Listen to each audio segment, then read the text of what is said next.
estés, a donde quiera que estés. la radio siempre estará. www.ucse.edu.ar. Cada vez más cerca de vos.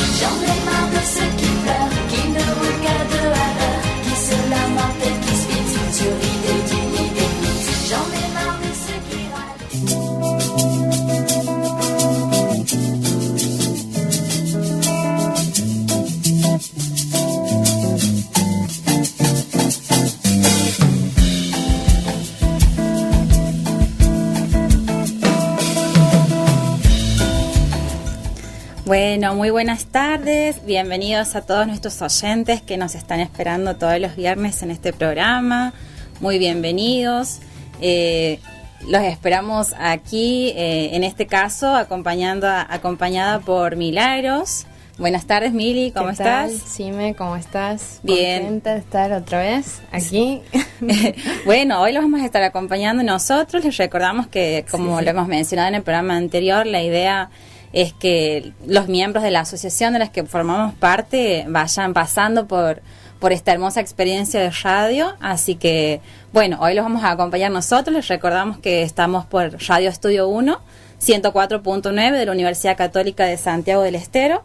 Y retomando un poquito cuál es nuestro origen, de dónde venimos, para los que nos siguen y para los que se van sumando a las emisiones de nuestros programas.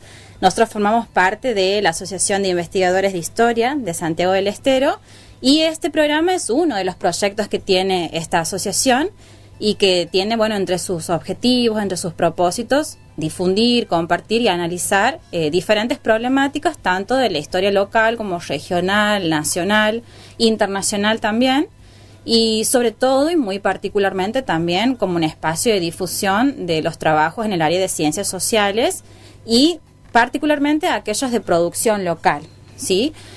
Por eso es que hemos ido viendo que en varias de nuestras entrevistas de programas anteriores, recordemos que este es el 7º programa del Pasado en Sintonía, hemos tenido a varios de nuestros colegas, a quienes han sido nuestros formadores, importantes investigadores de la provincia, y así va a seguir siendo en cada uno de nuestros encuentros.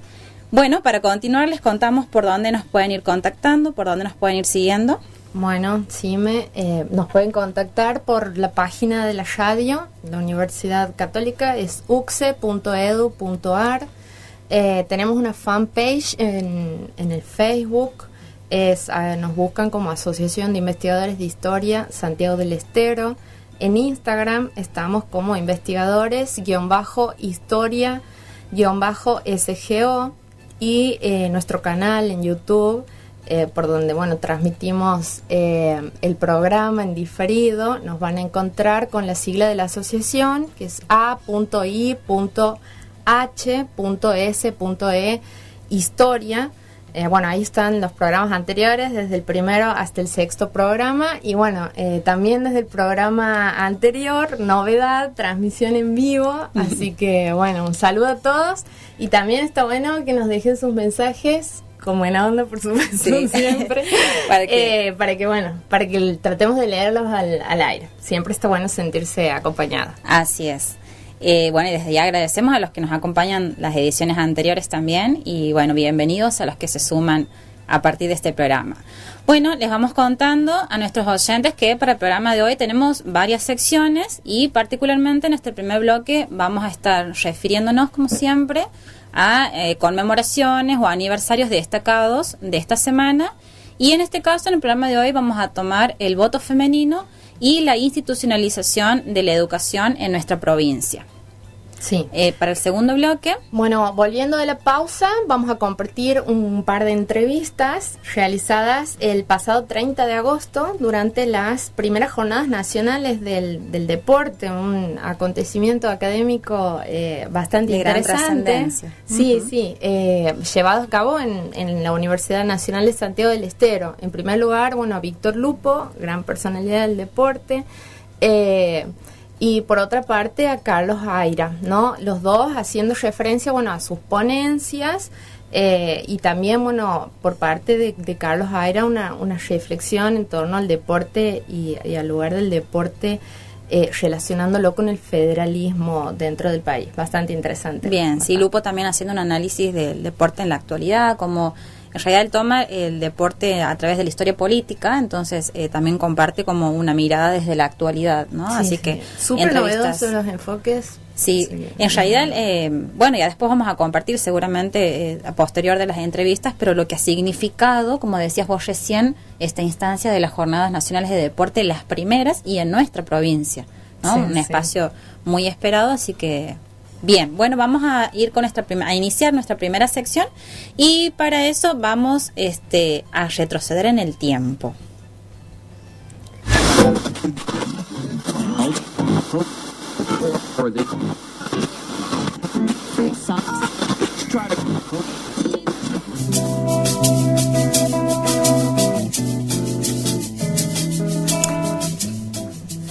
Bueno, volvemos en el tiempo hasta el día 23 de septiembre del año 1947. Gran fecha, muy emotiva, creo, en la memoria de todas las argentinas. Se promulga la ley de derechos políticos de la mujer en nuestro país.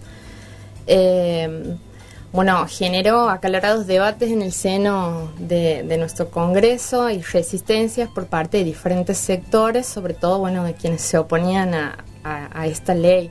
El Poder Ejecutivo fue quien presentó el proyecto en el marco de un conjunto, un paquete de 40 leyes que Juan Domingo Perón había anunciado junto con el plan quinquenal.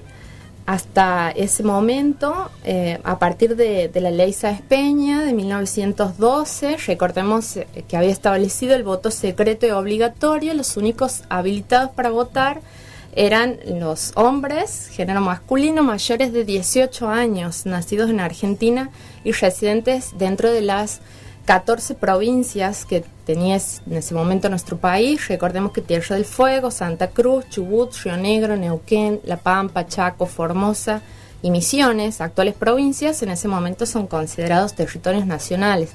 Recién eligen sus autoridades en 1951. Volviendo al tema del voto, las demandas por el derecho al voto por parte del colectivo femenino se manifestaban, por ejemplo, las mujeres organizadas y empapelando ciudades bajo el lema "La mujer puede y debe votar", mientras Eva Duarte, a través de sus discursos, esos discursos que pronunciaba, incitaba a las mujeres a luchar por sus derechos y conquistas. En 1911, los requisitos para empadronarse contemplan ser ciudadano mayor de edad, saber leer y escribir, ejercer alguna profesión y tener domicilio en la ciudad de votación. La médica feminista Julieta Lantieri, podemos tomarla como antecedente, una sufragista, muy importante en nuestro país, cumplía con esos requisitos y exige empadronarse, convirtiéndose en la primera mujer en la historia de la Argentina en poder votar. Al año siguiente a estas condiciones se le agrega el poseer libreta de enrolamiento, por lo cual solo accedían los varones a votar porque eran quienes llevaban a cabo el servicio militar obligatorio. Bueno, y los argumentos de la oposición a este proyecto, a que se concrete ese proyecto, son, por ejemplo, que entre las sufragistas existía un colectivo encabezado por la célebre escritora Victoria Ocampo, por ejemplo, que se oponían a que salga el proyecto en ese marco o en ese periodo histórico, porque, estaba impulsado por un militar, ¿no? El gobierno estaba en manos de un militar. Para ellas el peronismo era sinónimo de dictadura.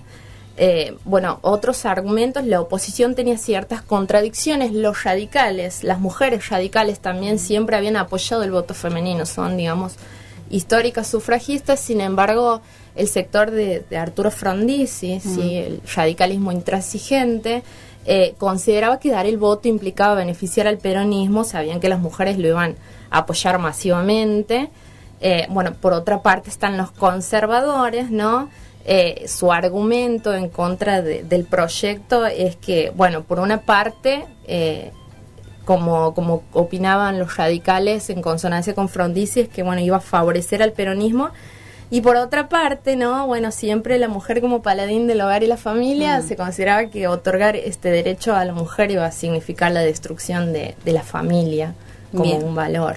Bueno, esto justamente que vos marcas como la mirada de las mujeres desde diferentes, y ya hablando desde diferentes sectores partidarios, ¿no? Hablamos de peronismo, de radicalismo, teniendo en cuenta que en realidad desde fines del siglo XIX las mujeres ya empiezan en búsqueda de estos nuevos espacios dentro de la sociedad. Cecilia Grierson también, que es una de las primeras mujeres en graduarse como médica, que cuando hablábamos en el programa anterior de la reforma universitaria también, que ha cobrado una importancia relevante también en ese proceso de la reforma universitaria, que de hecho en el 89, cuando ella se gradúa como médica, participa en Londres en el segundo Congreso Internacional de las Mujeres, y en 1900 ya funda el Congreso de Mujeres, el Consejo de Mujeres, aquí en Argentina. Alicia Moró de Justo también, que va a conformar el primer comité pro sufragio femenino, y que de hecho eso va a llevar a que en 1910 Buenos Aires sea elegida como la sede del primer Congreso Femenino Internacional. Bueno, vos mencionabas también Julieta Lanteri también, ¿no? Que de hecho lleva a cabo un juicio bastante importante para obtener su carta de ciudadanía y para que se la inscriba en el padrón municipal en 1911, y eso la convierte en la primera mujer en toda Sudamérica en ejercer el derecho al voto en elecciones municipales que se celebran en noviembre de ese año, en 1911.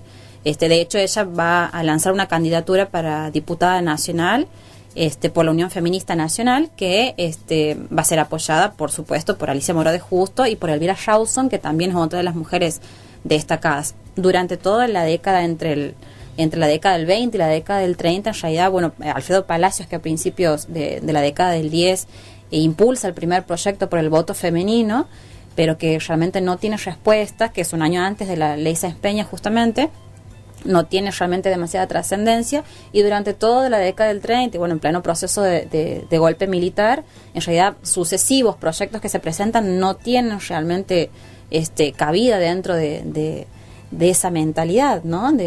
No solo de la mentalidad patriarcal, sino también propio de un golpe militar, ¿no? Una sociedad muy conservadora, claro. Justamente, y de hecho se llevan hasta más de 20 proyectos entre 1911, que es el primero que presenta Alfredo Palacios, y hasta que se logra conseguir finalmente, que es lo que estamos mencionando y recordando hoy, en el 47, finalmente la ley de voto femenino. De esta forma vemos nosotros cómo las numerosas organizaciones de mujeres que van surgiendo entre fines del siglo XIX y principios del XX en Argentina, de alguna forma buscan o se crean en busca de respuestas, ¿no?, de esas restricciones políticas que existían para ese momento, porque estaba destinado solamente al rol masculino. Y de esa forma es como, por decirlo de alguna manera, como que esa conciencia que se toma a partir de ahí hace que las mujeres empiecen a ser más perseverantes en esto de ocupar otros lugares fuera de los que el Estado de hecho les había asignado, que tenían que ver con el cuidado de la casa, con el cuidado del otro en general, porque incluso hasta las mismas profesiones o la formación a la que estaban destinadas en ese momento las mujeres tenían que ver con una sociedad netamente patriarcal. Seguro. Así que, un tema muy interesante también, sí, para tratarlo con los chicos, sí. En la escuela también, para hacer como un recorrido de lo que es la historia de las mujeres, y de hecho en la mayoría de nuestros programas, y más allá de los temas que nosotros vayamos abordando, tratamos como de que la mujer aparezca siempre en alguno de esos ámbitos, como lo mencionaba anteriormente respecto a la reforma universitaria, que también la hemos tenido en cuenta, cuando esto de la profesora María Mercedes Tenti, la magíster Medina también, que hemos abordado la mujer en el campo de la investigación, ¿no? Las limitaciones con las que se encuentra y también los espacios que ha ido ganando. Sí, siempre creo que es importante reflexionar sobre esto, y también relacionarlo con la actualidad, ¿no? Así es. Somos ciudadanas o ciudadanos de segunda. Para cerrar esta primera sección, vamos a escuchar un tema de Celeste Carballo, Mujer de Piedra. Los dejamos con este tema, que lo disfruten.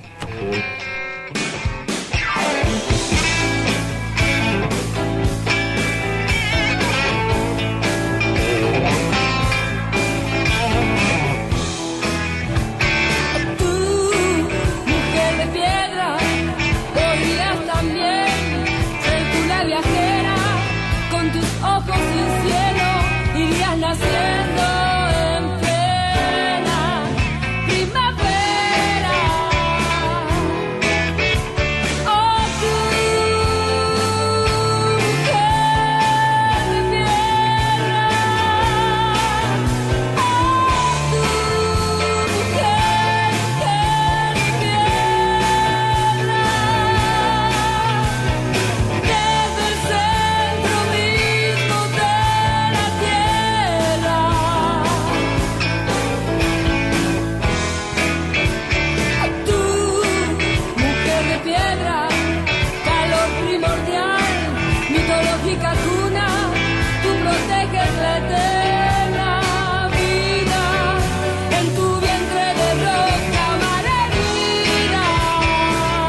Bueno, estamos de vuelta, hermosa canción de Celeste Carballo, ¿no? Que nos representa la fortaleza de las mujeres y, bueno, particularmente retomando ese tema que estábamos mencionando del voto femenino, ¿no? La gran lucha de las mujeres librada durante gran parte del siglo XX. Bueno, vamos a continuar con este primer bloque. Les recordamos que estamos en el 104.9, Radio Estudio 1 de la Universidad Católica de Santiago del Estero y también saliendo en vivo por nuestra página de Facebook de la Asociación de Investigadores de Historia de Santiago del Estero, que ya en un momentito vamos a estar viendo los saludos que nos han ido dejando después de la pausa publicitaria. Bueno, otro tema que habíamos mencionado al inicio del programa dentro de nuestras secciones era la institucionalización de la educación primaria en nuestra provincia. Para ello hemos tomado como referencia justamente trabajos de nuestros colegas, el licenciado Héctor Peralta Puy y el licenciado Armando Hugo Suárez, nuestros compañeros, para hacer referencia a este hecho. Bueno, tiene que ver con el 26 de septiembre de 1859, con la creación de la Junta Central de Instrucción Pública en nuestra provincia. Y en este sentido, destacar la etapa institucional para la formación de la instrucción pública en nuestra provincia, que se iniciaría a partir de este hecho que estamos mencionando, una etapa caracterizada por particularmente la falta de escuelas, de alumnos, de maestros también, ¿no? Y particularmente de sustentos legales y de organismos oficiales para poder llevar adelante este proyecto de institucionalizar la educación, ¿no? Y bueno, y tiene que ver mucho también con la poca instrucción que había para ese momento, la mayoría a cargo de los conventos y en menor medida también por algunas iniciativas particulares. Entonces tomamos como fecha de inicio de esta etapa el 26 de septiembre de 1859, que se extendería aproximadamente, digamos, como para marcar dos etapas de este proceso, de esta etapa, hasta el 28 de marzo de 1875, que lo marca Peralta Puy, con la caída de los Taboada y algunos cambios dentro de la administración escolar. Periodo que Tenti menciona como un protosistema escolar del periodo educativo desarrollado entre el 51 y el 1883 aproximadamente, 1883, perdón, ¿no? Que cuando hablamos de la definitiva organización del sistema, con el Consejo de Educación, con el Congreso Pedagógico del 82, la Ley de Educación 1420 en el 84, donde ya estamos hablando de una etapa que se va a caracterizar por poseer organismos oficiales y leyes como ya fundamentos de estas políticas públicas, teniendo en cuenta también que particularmente después de la batalla de Pavón y durante la presidencia de Roca ya estamos hablando de un Estado que iba lentamente consolidándose desde sus aspectos políticos, sociales y económicos. ¿Cuál era el objetivo de esta junta que se crea en este periodo? Y tenía que ver justamente con difundir la educación gratuita, como también organizar administrativamente las escuelas, fundar escuelas también, y sobre todo destacar que la creación de la junta es parte de un periodo donde se dan grandes cambios, ¿no?, en las políticas públicas, sobre todo porque es un periodo marcado por diversas problemáticas que van a ir surgiendo, por lo que para ese momento no tiene una estructura definida y consolidada aún, ¿no? Pero que es un hecho de gran trascendencia para nuestra provincia. Seguro. Bien. ¿Qué podemos aportar a partir del trabajo de nuestro compañero Armando? Bueno, Armando Hugo nos comentaba que, bueno, esta Junta Central que se instala durante el gobierno de Juan Francisco Borges, hijo, en 1859, estaba presidida por Fray Mauricio Pérez. Me parece interesante destacar estas personalidades de este proceso. Totalmente. Y tres vocales, acompañado por tres vocales: Pedro Lechea, Manuel Taboada y Absalón Ibarra, marcando el inicio de un proceso de organización institucional en materia de instrucción pública.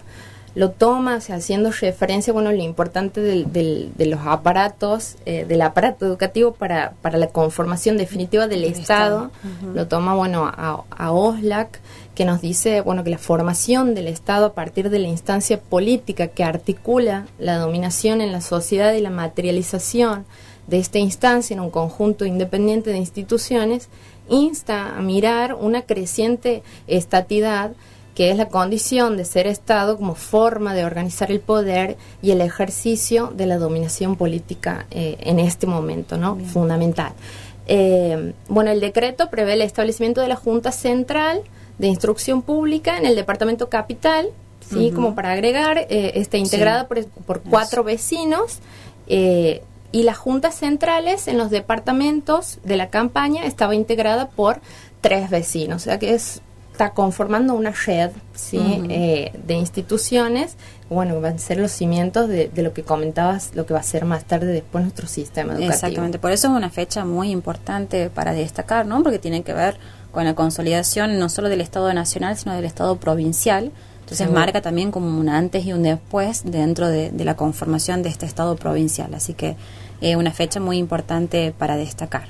Y después hemos tenido aniversarios de algunas localidades de nuestra provincia. Bueno, hemos tenido ciudades que han cumplido años por estos días. El 24 de septiembre mandar un saludo a la ciudad de Frías, a todos los frienses. A todos los frienses que han estado cumpliendo 145 años. ¿Sí? Frías, fundada en 1874, ¿sí? Esos pueblos que nacen a punta de riel. Antes de ser considerada ciudad, se la conocía como la parada ferroviaria de Villa Únzaga, ¿sí? Cuando el ferrocarril llega en 1872, se comienza a poblar la zona. Bueno, un saludo para Frías, ¿sí? Cuna de grandes artistas, también, poetas, Selva Yolanda Ramos, de Frías a la estratosfera. Bueno, ya le Barrio Nuevo. También. Y bueno, el 25 de septiembre han estado cumpliendo 166 años de vida institucional Suncho Corral, ¿sí? La localidad cabecera del departamento Juan Felipe Ibarra. Un saludo también para todos los habitantes de Suncho, los ciudadanos. Tiene una historia previa al ferrocarril. Suncho Corral es bastante interesante como fortín, ¿no? Escudo contra los malones de pueblos originarios durante la etapa, claro, de conquista y colonización de todo el territorio de la actual provincia de Santiago del Estero. Bueno, localidad cabecera del departamento hoy Juan Felipe Ibarra, pero bueno, en su momento el departamento Matará, ¿no? Cuna de los próceres santiagueños. También. Bueno, les dejamos un saludo grande entonces a estas 2 localidades importantes de nuestra provincia. Y bueno, y como todos los viernes también tenemos nuestra sección donde nuestra corresponsal, la profe Fátima Sánchez, nos va a dejar los eventos y actividades, sea de los profesorados del interior, como también charlas, conferencias y disertaciones dentro del ámbito académico de la historia, para a todos aquellos que les interese concurrir. Te escuchamos, Fátima. Hola chicas, muy buenas tardes, ¿cómo están? Espero se encuentren muy bien ahí en el estudio, y aquí estamos una vez más para traerles información sobre cuáles son los eventos académicos que han sucedido, por ejemplo los que han acontecido el día de ayer, jueves, y los que tenemos próximamente en la agenda. En primer lugar, el día de ayer se realizó a las 19 horas un encuentro más del ciclo de tesis doctorales, un ciclo de tesis que venimos, anunciando hace varios programas, donde se intercambian las experiencias de investigación organizado por el Instituto de Estudios para el Desarrollo Social, INDES, ¿sí? Y disertó en esta oportunidad el doctor Federico Medina sobre recorridos frecuentes, una etnografía en el campo penal juvenil de Santiago del Estero, Argentina. Así que bueno, este es el primer evento que ha acontecido el día de ayer. Y ayer jueves también, pero a las 8 de la noche, en el Centro Cultural del Bicentenario, se realizó una charla titulada Baluartes de nuestra autonomía, a cargo de la doctora María Mercedes Tenti, como parte también de un ciclo de conferencias, pero esta vez organizado por Conciencia y Acción Ciudadana. Y en este caso, bueno, fue una charla ya más vinculada con la historia de nuestra provincia, próximo a cumplirse los 200 años de nuestra autonomía. Muy interesante esta charla. Ahora, para hoy viernes, tenemos un encuentro más de los ciclos de charlas de antropología que se da en la sede de la Facultad de Humanidades y Ciencias Sociales de la Salud, en el aula 14, ¿sí? A las 8 de la noche, de 8 a 9 y media de la noche. Y en esta oportunidad la charla es sobre etnografía en archivos y microhistoria. Es una temática bastante relacionada con nuestro campo de interés y está a cargo de César Gómez. Organizado, recordemos, por la Diplomatura en Lingüística Quichua. Y por último, en el marco de las 17ª Jornadas Interescuela, Departamento Historia, algo que ustedes van a comentar después, en donde la sede y anfitriona es la Facultad de Humanidades de la Universidad Nacional de Catamarca. Se va a hacer la presentación del libro Educación, Presupuesto y Políticas Públicas, Santiago del Estero, 1851-1875, a cargo del licenciado Héctor Peralta Puy, nuestro presidente de la asociación, y se va a realizar en el Centro Cultural de Catamarca el día jueves 3, estamos hablando de la semana que viene, ¿sí?, a las 7 de la tarde. Bien, eso es todo por hoy, chicas. Un saludo enorme a todos nuestros oyentes y nos volveremos a encontrar el viernes que viene.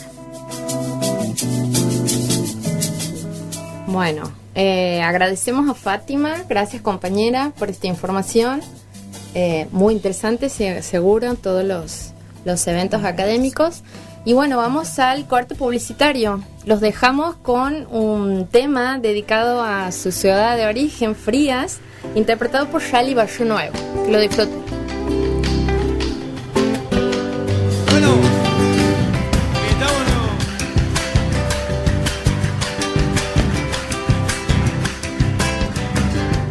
amores que esperan se vuelven canción, sobreviven a los recuerdos en flor.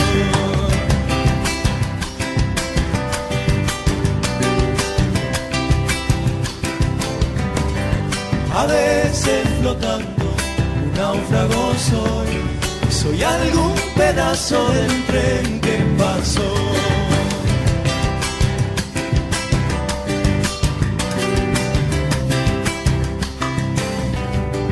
La luna del monte, los pies me alumbró, al viejo camino del Tajo me voy.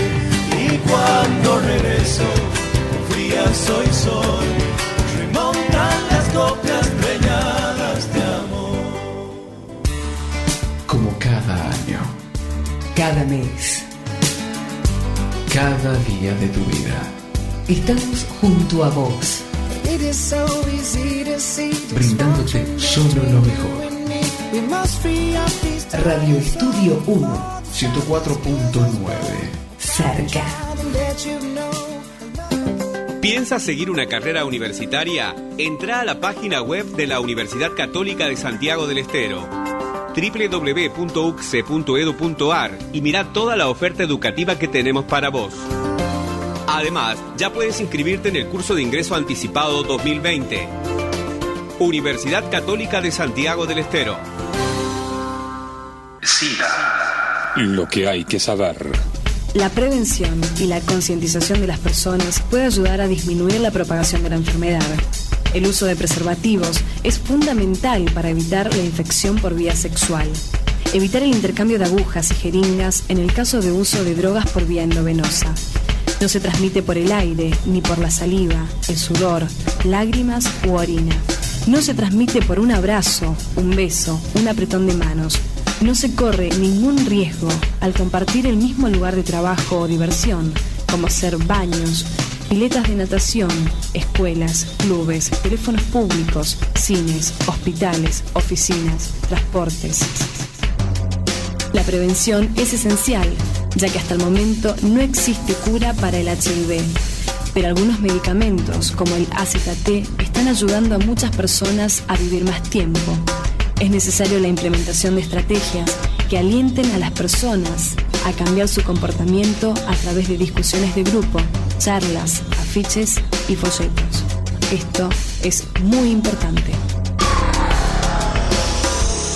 Radio Estudio 1, más radio, cerca de nuestra gente.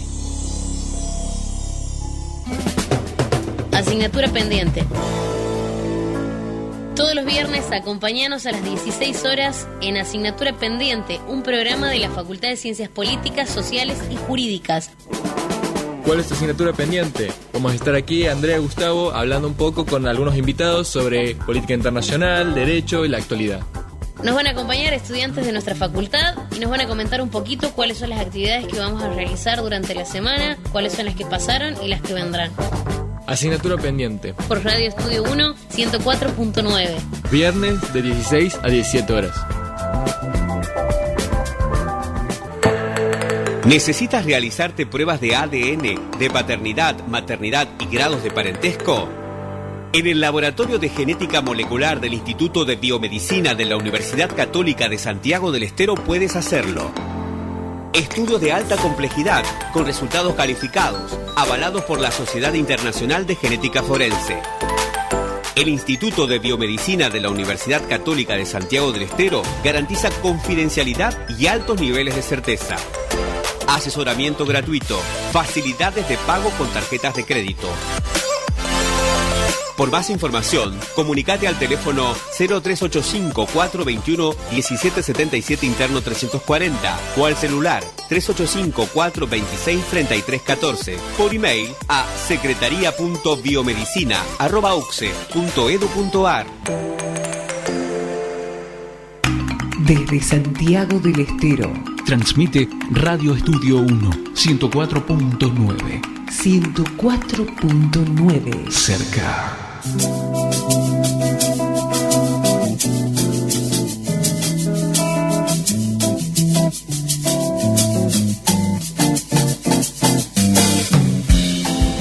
Bueno, estamos de regreso. Les recordamos que nos pueden sintonizar por el 104.9 Radio Estudio 1 de la Universidad Católica de Santiago del Estero. Pueden seguirnos a través también del sitio web de la Universidad Católica de Santiago del Estero y estamos saliendo en vivo a través de Facebook, de nuestra página de Investigadores de Historia de Santiago del Estero. Así que les agradecemos a los que nos están siguiendo, nuestros compañeros Fátima Sánchez, sí, que nos ha dejado la información porque ha estado con algunos trámites particulares, a nuestro presidente de la asociación, el licenciado Héctor Peralta Puy. Les agradecemos que nos estén acompañando y siguiéndonos.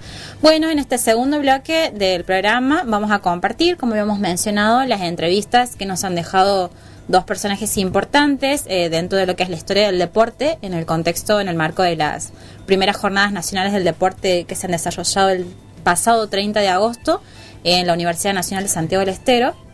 En este caso, la primera que vamos a reproducir es la de Víctor Francisco Lupo, nacido en Tucumán, jugador de básquet, entrenador y dirigente deportivo, que funda en 1980 la revista Mundo Amateur, que hoy es una página web. También ha desempeñado cargos como asesor de la Comisión de Deportes en el Senado bonaerense durante diferentes periodos y es autor del libro Historia Política del Deporte Argentino 1610-2002, 1910, publicado por la editorial Corregidor en el año 2004. Bueno, es una disertación que analiza el desarrollo político de la actividad humana que comienza como juegos y después se proyectan como deportes en la antigüedad, ¿no? Vamos a escuchar entonces la entrevista a Lupo. Estoy acompañado de el señor Víctor Lupo, quien muy amablemente se ha acercado a responder a algunas preguntas y a comentarnos acerca de lo que había disertado justamente en la tarde de ayer. Víctor, muchísimas gracias, muy buenos días. Buen día.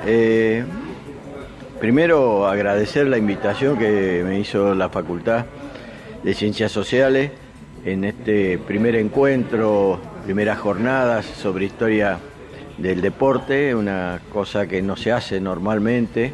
Siempre al deporte se lo ha tomado por sectores, nunca se habló sobre la historia política del deporte, tanto internacional como la nuestra, y es lo que he disertado ayer sobre este tema, que bueno, estamos en un lugar donde se estudia historia, y donde se estudia historia es gracias a un griego que es el padre de la historia científica, 4 siglos antes de Cristo, que decía todo pasado es el prólogo de lo que va a venir.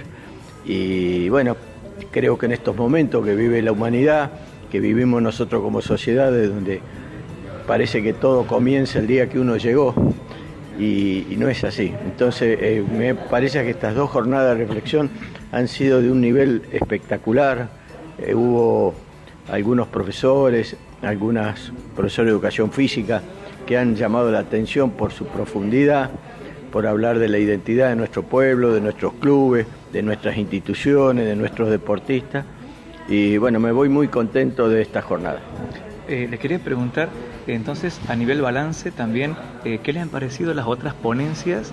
Que, bueno, por ejemplo, tenemos hoy la mesa de género, que también hicieron en este caso una cuestión bastante crítica, analítica, entre la división que había entre los deportes para varones y para mujeres, por ejemplo. Bueno, yo creo que es un tema que avanza en la historia, ¿no? Siempre hay que tomar las cosas en su tiempo, porque no se puede medir desde el tiempo de hoy cosas del siglo pasado, o cuando estábamos en nuestra independencia, cuando se jugaba, por ejemplo, el juego natural de nuestra tierra era el pato, que tenemos noción de que de 1600 ya se jugaba en nuestras tierras, y eran hombres duros a caballo que jugaban con un pato vivo. Claro. Bueno, eso fue evolucionando y en 1930 se pone el juego del pato como hoy lo conocemos, que tiene un reglamento, está sistematizado. Bueno, y en todo eso el avance de la mujer es profundo. En estos tiempos mayormente hemos tenido ya en la política 2 presidentas mujeres. Entonces, este avance es natural, ¿no? Pasa que siempre la dirigencia deportiva, desgraciadamente en la Argentina, es bastante retardataria, digamos, no solo si son hombres o mujeres, sino en su estructura fundamental. Yo me acuerdo de mi lucha cuando era subsecretario de Deporte en 1992 y quise imponer una reglamentación para las nuevas organizaciones federativas. Lo que me costaba, hubo un general del Comité Olímpico Argentino que me trataba de loco, porque me decía, ¿usted sabe lo que es tener a las mujeres en la comisión directiva? Y yo lo miraba y decía, pero este rinoceronte, ¿dónde salió? Pero bueno, lo que parece natural a veces en la sociedad, en la clase dirigente no lo es. Y creo que en la clase dirigente deportiva más, porque es muy aristocrática, muy de la oligarquía la clase dirigente, y bueno, creo que lo que debemos superar, y creo que hay leyes que si la cumpliéramos se podría superar tranquilamente en nuestro país. En cuanto al Estado, entonces, sería muy bueno que tenga mayor protagonismo en cuanto al apoyo que se está haciendo desde lo económico, desde la legislación. Por ejemplo, con respecto a ciertos equipos de fútbol, quizás más bien provinciales, se basa más que nada en una cuestión de un fútbol amateur, por ejemplo. Sí. ¿Qué piensa con respecto a profesionalizar, digamos, esto? El profesionalismo ya es una cosa natural, ¿no? Además, como dijo ayer el periodista Carlos Aira, hay una mentira del amateurismo y el profesionalismo. Sí, porque nunca hubo amateurismo puro en los grandes equipos, digamos, ¿no? No solo del fútbol, porque el básquet también. En el básquet, aunque no cobraban, le daban puestos en los lugares del Estado, en los bancos, que no trabajaba. Entonces era una forma de pago distinta para decir que seguían siendo amateurs.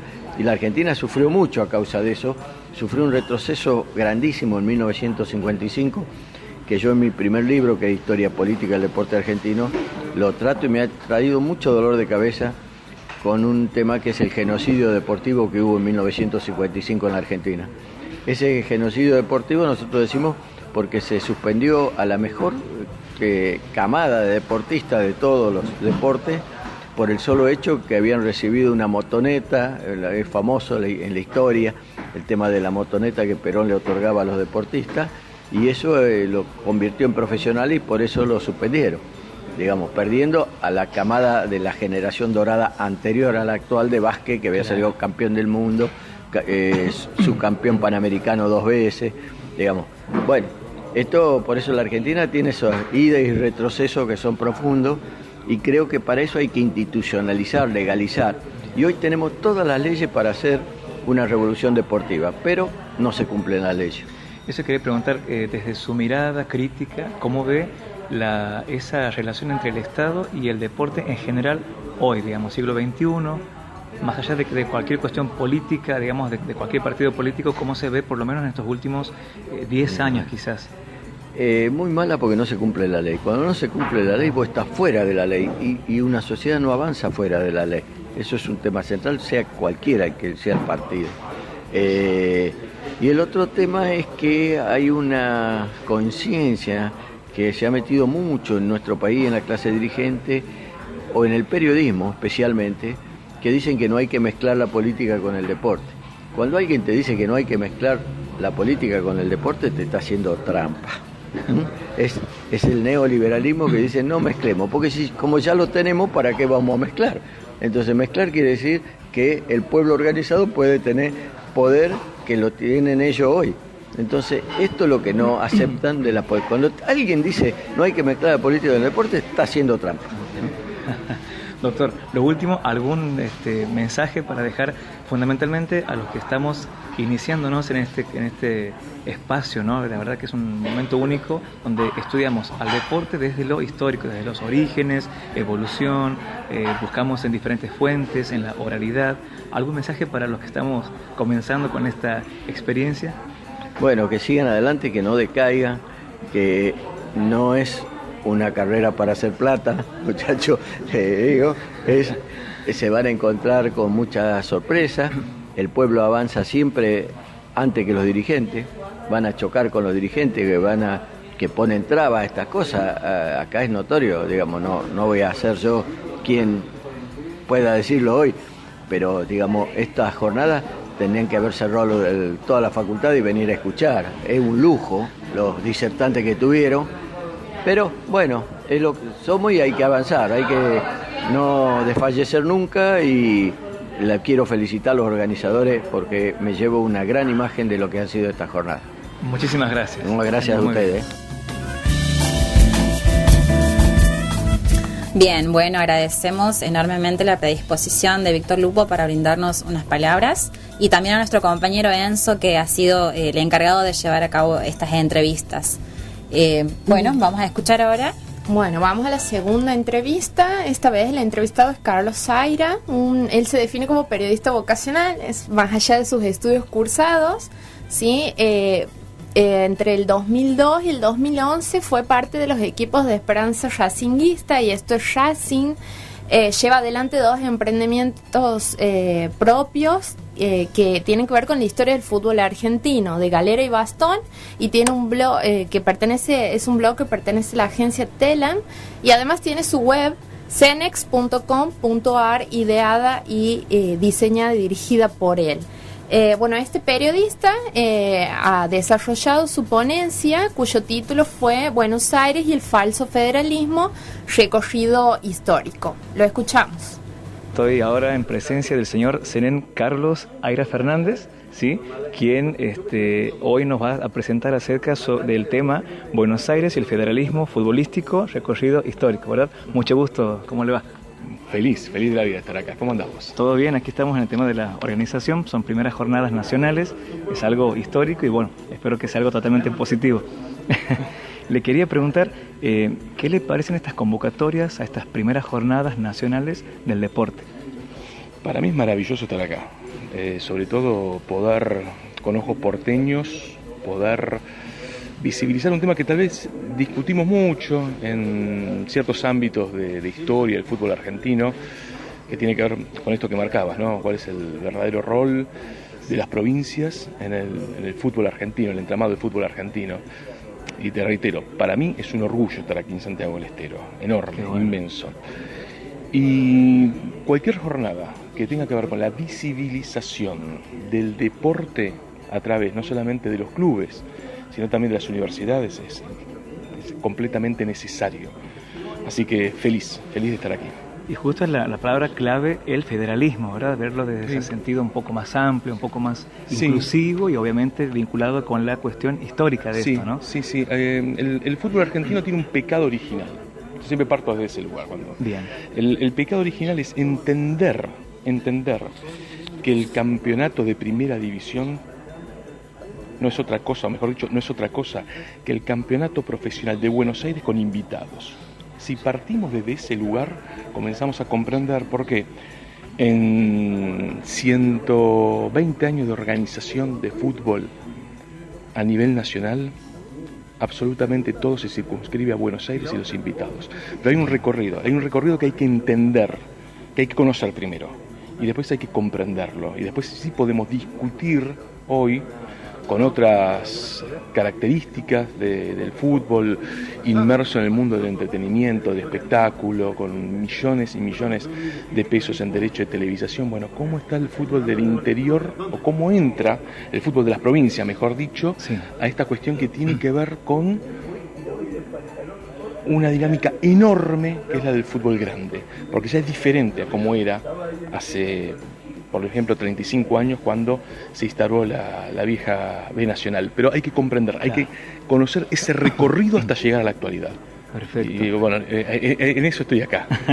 En eso estoy acá. Sobre todo estamos ahora también enmarcados dentro de los 100 años que está cumpliendo el Club Central Córdoba. Sí. ¿Qué le parece en cuanto a los festejos? Son 100 años, nada más y nada menos. Y nada menos. Es muy curioso. Y voy a ser muy sincero. Perfecto. Yo soy hincha, socio del Club Sarmiento de Junín. Nosotros venimos de perder una final con Central Córdoba en esta cuestión de los ascensos a Primera División. Pero hay una cuestión muy interesante, ¿no? Siempre es una alegría que los clubes tradicionales, como es Central Córdoba, y digo que es un club tradicional, ¿por qué? Porque si lo vemos, reitero, con la lógica de la historia oficial del fútbol argentino, Central Córdoba es solamente un triunfo histórico allá en el año 1967 en la Bombonera, y que queda circunscrito a quien le ganó a Boca. A ver, una marca registrada. Pero el punto, sí, está bien, pero el punto es, esa gente que viene de lejos le ganó a Boca.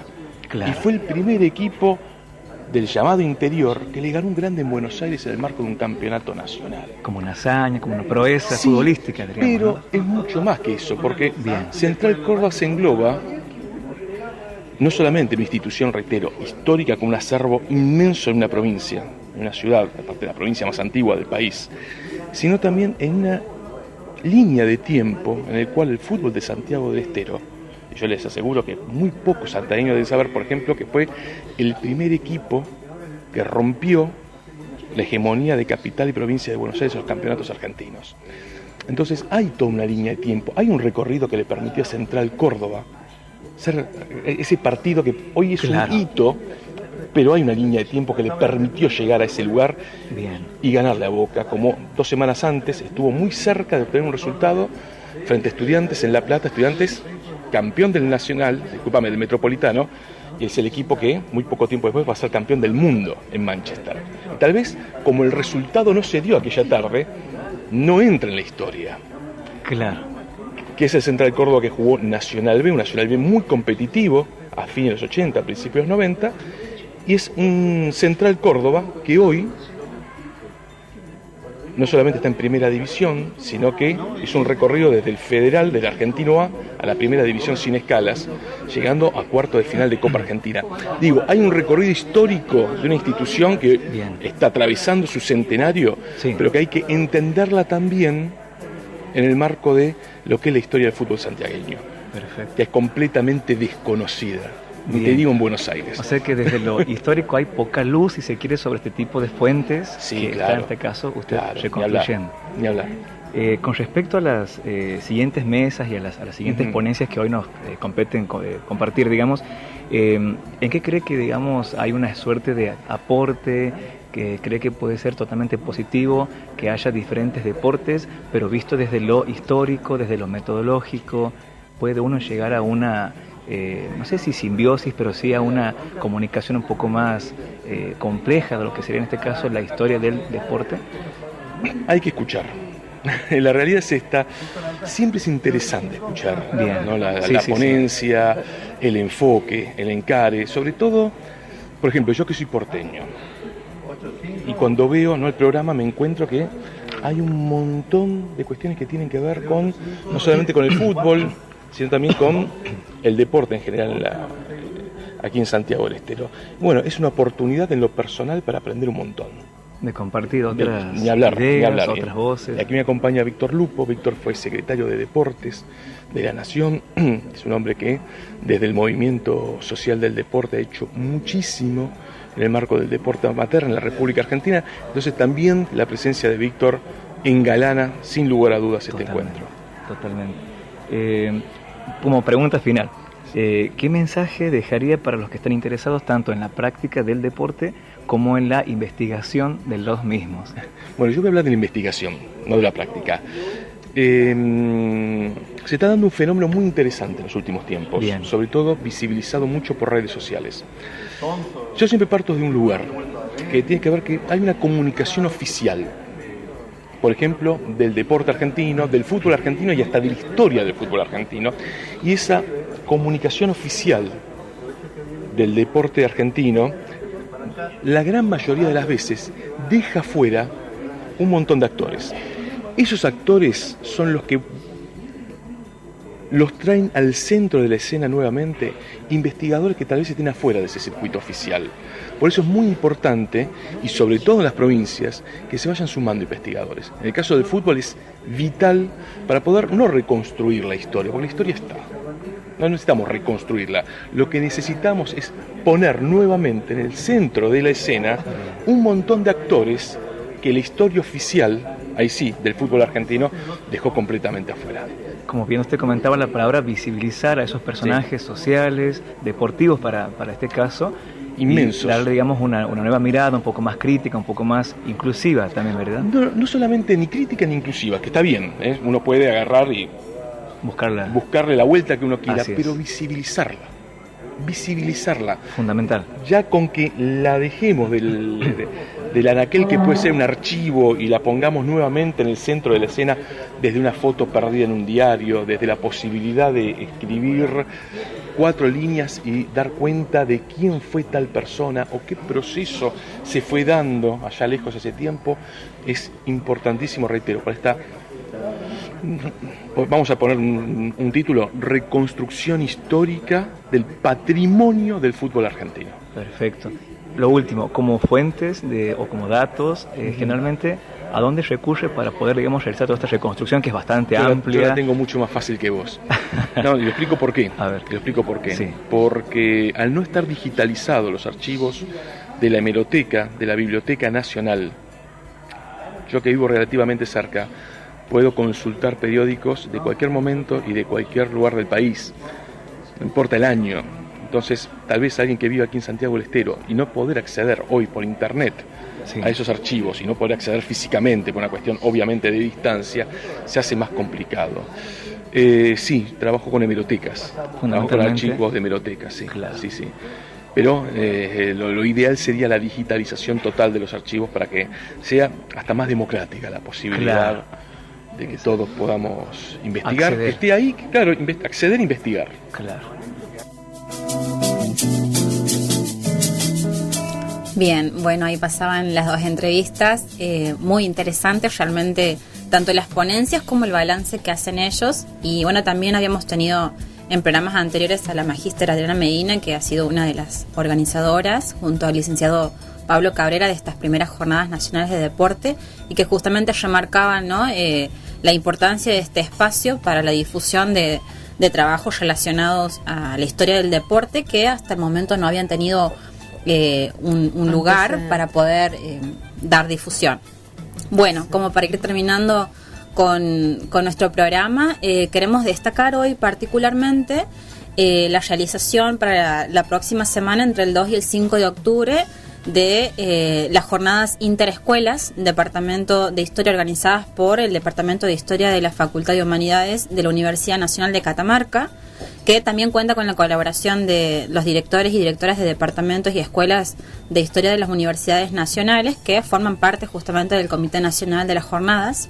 Estas jornadas son las más importantes, tanto a nivel nacional como internacional, para todos los investigadores, para todos los historiadores, y que más allá de nuclear justamente a los reconocidos historiadores, muchos de los que nosotros hemos usado como fuente de trabajo, ¿no? También convoca a todos aquellos que están en la formación intermedia y también a los estudiantes que se van iniciando en este proceso de formación en la investigación, porque particularmente les ofrece a los investigadores la posibilidad de encontrarse con otros grupos, otras líneas de estudio que les permite debatir, y a los estudiantes para ir conociendo también, interiorizarse acerca de cómo se está trabajando en materia historiográfica tanto en nuestro país como en el resto del mundo. Por eso es uno de los eventos académicos más federales del ámbito de las ciencias sociales y destacamos su importancia.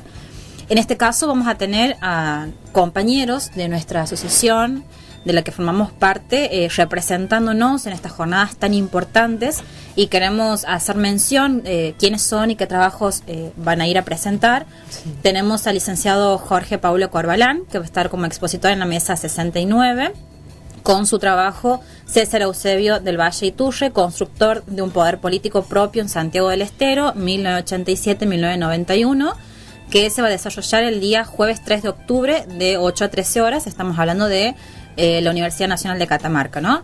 Y también se va a desempeñar como comentarista en la mesa 153, a partir de un trabajo, el peronismo riojano del 83, la articulación menemista, de Natalia Álvarez Gómez, y esto va a ser el día jueves 3 de 14 a 20 horas.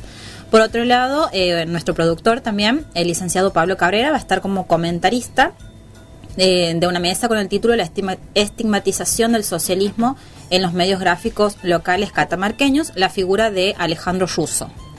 Y también tenemos la mesa. Bien, en la mesa 37 va a estar el compañero, el licenciado Héctor Peralta Puy.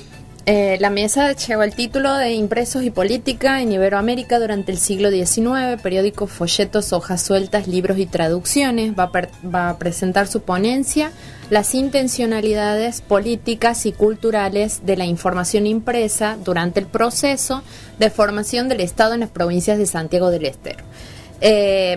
Va a ser el jueves a las 17 horas. Recordemos que la presentación también va a estar la presentación de su libro, Educación, Presupuestos y Políticas Públicas en Santiago del Estero, de 1851 a 1875, a las 19 horas en la Casa de la Cultura de Catamarca. Por otra parte, nuestro compañero, el licenciado Armando Hugo Suárez, va a estar en la mesa 108, titulada Historia y Educación, análisis de las relaciones entre los funcionarios, los docentes y las políticas educativas, presentando su ponencia, Normalismo y Reformas en el Sistema Educativo en Santiago del Estero, finales del siglo XIX, el miércoles 2 de octubre a las 8 de la mañana. También estará en representación de la licenciatura en Historia, nuestra profe, la magíster Adriana Medina, ¿sí? Ella va a estar formando parte de la comisión organizadora junto a los representantes de las 27 universidades del país que están organizando este evento. La UNCE va a estar coordinando la mesa 153, que se va a desarrollar el día jueves, de Historia Regional, junto con la Universidad de Catamarca, y la mesa panel de cierre sobre el Bicentenario de las Autonomías Provinciales el día viernes a las 18 horas en el aula magna de la Universidad Nacional de Catamarca, que va a llevar como representante de la Universidad Nacional de Santiago del Estero a la doctora María Mercedes Tenti. Bien, así que un evento muy importante. Le deseamos todos los éxitos a nuestros colegas y que tengan un viaje acompañados por mucho conocimiento, que traigan mucho conocimiento de allá y que después lo puedan compartir, y este va a ser el espacio de difusión porque los vamos a tener obviamente después en nuestro programa para que nos compartan esta experiencia, y que es realmente una experiencia muy importante para nosotros como investigadores. Bueno, les dejamos brevemente la agenda cultural para que puedan disfrutar este fin de semana. Bien, ahora, hoy por la tarde va a estar desarrollándose aquí en la sede de la Universidad Católica de Santiago del Estero la conferencia Pasos para la Primera Exportación, a cargo de la licenciada Valentina Antuña, a partir de las 19:30 horas, destinada a emprendedores locales y público interesado. Es de entrada libre y gratuita en la Facultad de Ciencias Económicas de la UCSE. También hoy viernes, en el anexo o ex anexo de la Universidad Nacional de Santiago del Estero, actualmente sede de la Facultad de Humanidades, a partir de las 18 horas se va a llevar a cabo el Festival Solidario Un Canto por Sole, organizado por alumnos de la carrera de Trabajo Social, ¿sí?, a beneficio de su compañera, a la alumna Soledad Ruiz, que necesita un trasplante de médula. Van a estar tocando La Sachera, Alma y Copla, Dúo Corazón Santiagueño, entre otros. La entrada es libre y gratuita, va a haber venta de comidas, bebidas, platos dulces, así que lléguense. El sábado 28 a las 22 horas en el Paraninfo de la UNCE se va a estar presentando el unipersonal de Sandra Camiletti, Por ella, Eva. También el sábado 28, en el hall central del Centro Cultural del Bicentenario, a partir de las 20 horas, se va a estar presentando Virginia Fernández. Bien, un espectáculo musical para Bien. disfrutar. El domingo 29 a las 21 horas en el Teatro 25 de Mayo se presenta el grupo folclórico Los Tobas. La entrada es gratuita. Súper interesante el fin de semana. Bien, linda agenda para ir a disfrutar. Bueno, les agradecemos a todos los que nos han estado siguiendo, a nuestros compañeros de la asociación. Bueno, vamos mencionándolo simplemente, muchos de los que nos van dejando sus saludos, a María Emilia Olivera, a Sandra Luna, nuestros compañeros de la asociación. Les agradecemos por seguirnos y finalmente nuestros agradecimientos, como siempre, a la Dirección de Patrimonio Cultural que nos brinda el apoyo en este proyecto, a la Panadería Eugenio de Avenida Bolivia Sur 474 de la Banda, que es de nuestro colega Martín Carmona, que siempre nos acompaña con nuestros productos de panadería todos los viernes. Le agradecemos al Bar Jauja de 25 de mayo de Mario Sánchez, ahí frente al Josep, que también nos deja algunos insumos. Bien, a las autoridades de la Universidad Católica de Santiago del Estero por este espacio y al encargado de que podamos salir al aire, sí, todos los viernes en este horario, el operador técnico Edgardo Videla. También agradecemos el acompañamiento siempre de nuestro equipo de trabajo, en la producción general Pablo Cabrera y asistente de producción Jorge Pablo Corbalán. Bueno, los dejamos entonces, va a ser hasta el próximo viernes 4 de octubre a las 14 horas por el 104.9 de Radio Estudio 1 de la Universidad Católica de Santiago del Estero. Gracias a todos por estar del otro lado, por escucharnos, por seguirnos. Que tengan una hermosa tarde y un excelente fin de semana. Hasta el próximo viernes. Chao.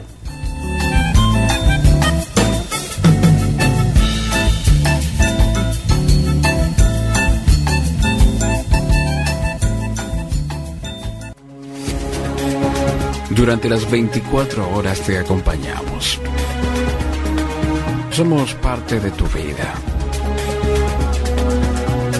Somos como vos. Somos como usted. Radio Estudio 1, 104.9. 104.9.